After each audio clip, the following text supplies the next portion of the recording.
मरगा गायब। अरब कबीले के एक शेख को जब मालूम हुआ कि उसके जानवरों में से एक मरगा गायब है तो उसने फौरी तौर पर अपने मुलाजिम गुमशुदा मुर्गे की तलाश में इधर उधर दौड़ाए, खुद भी टीलों पर चढ़कर देखा, लेकिन मरगा न मिला। रात गए तक जारी रहने वाली ये तलाश बिलाखिर नाकामी पर ही तमाम हुई। किसी मुलाजिम ने कहा, कोई भेड़िया मुर्गे को ले गया होगा। इस पर शेख ने मुर्गे के परों का मुतालबा कर डाला तो मुलाजिम अपना सा मन्हा लेकर रह गया। अगले रोज़ शेख ने ऊँट ज़ब्ह करवाए और तमाम कबीले वालों को खाने से पहले मर्गे की तलाश में मदद की दरख्वास्त की।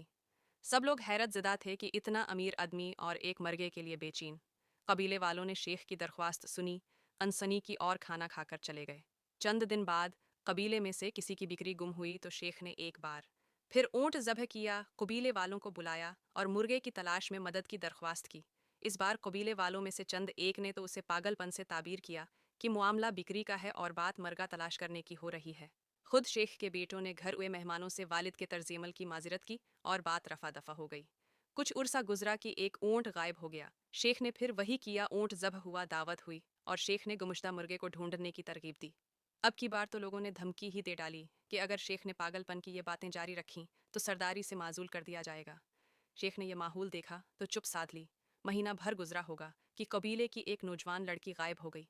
लड़की का गायब होना कबीले वालों की गैरत पर ताजियाना था। अब की बार शेख ने फिर वही किया। लोग इकट्ठे हुए तो उन्हें अपने मुर्गे की तलाश पर कायल करने लगा। ये सुनकर लोगों ने उसे खूब बुरा भला कहा और लड़की की तलाश में निकल गए। खोजियों की खिदमात हासिल की गईं, कनवों में झांका गया, नौजवानों की टोलियां दूर दूर तक निकल गईं। आखिरकार किसी ने खबर दी कि फिला पहाड़ के एक गार में कुछ लोग पोशीदा तौर पर रह रहे हैं। कबीले वालों ने उस गार पर छापा मारा तो मालूम हुआ कि ये डाकुओं का बसीरा है और इन्हीं ने लड़की अगवा की थी। इस गार के करीब से ही गमशता ऊँट, बकरी और शेख के मुर्गे की बाकियात भी मिल गईं। लड़की मिल जाने के बाद लोगों को ख्याल आया कि दरअसल शेख बार बार अपने मुर्गे की बाजियाबी के लिए नहीं बल्कि उन्हें किसी बड़े नुकसान से बचाने के लिए, उन्हें बुनियाद को दरस्त करने और खराबी को जड़ से इखाड़ फेंकने के लिए कबीले वालों को तरगीब दे रहा था। इस हिकायत का पस मंज़र तो यकीना अरब है, लेकिन उसका सबक आलमगीर है जो इसी तरह की सैकड़ों कहानियों और ज़रब अमसाल में लिपेट कर है। पिछली नस्ल ने अगली नस्ल तक पहुंचा दिया है। यानी जब तक पहली गलती को दरस्त नहीं किया जाता कुछ भी ठीक नहीं हो सकता।